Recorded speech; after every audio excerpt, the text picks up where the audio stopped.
आज हम शुरू करने जा रहे हैं पंचतंत्र सीरीज की 7वीं कहानी खटमल और बेचारी जू।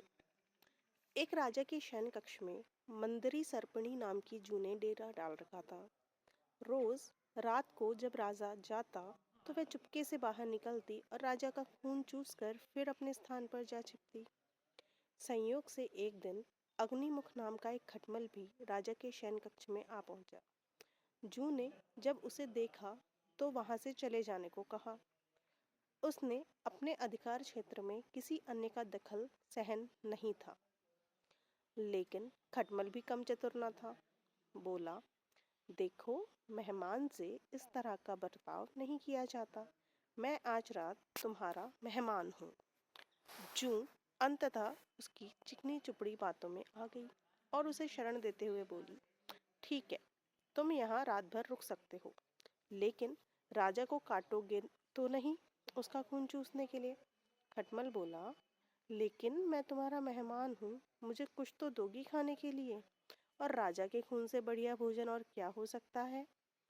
ठीक है, जूं बोली, तुम चुपचाप राजा का खून चूस लेना, उसे पीड़ा का आभास नहीं होना चाहिए। जैसा तुम कहोगी बिल्कुल वैसा ही होगा, कहकर खटमल शयन कक्ष में राजा के आने की प्रतीक्षा करने लगा। रात ढलने पर राजा वहां आया और बिस्तर पर पड़कर सो गया। उसे देख खटमल सब कुछ भूलकर राजा को काटने लगा, खून चूसने के लिए। ऐसा स्वादिष्ट खून उसने पहली बार चखा था, इसलिए वह राजा को जोर जोर से काटकर उसका खून चूसने लगा।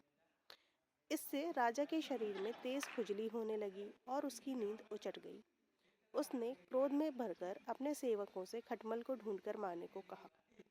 यह सुनकर चतुर खटमल तो पलंग के पाए के नीचे छिप गया, लेकिन चादर के कोने पर बैठी जू राजा के सेवकों की नजर में आ गई।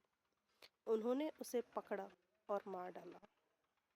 सीख, हमें इस कहानी से यह सीख मिलती है कि अजनबियों की चिकनी चुपड़ी बातों में आकर उन पर भरोसा नहीं करना चाहिए, अपितु उनसे सावधान ही रहना चाहिए।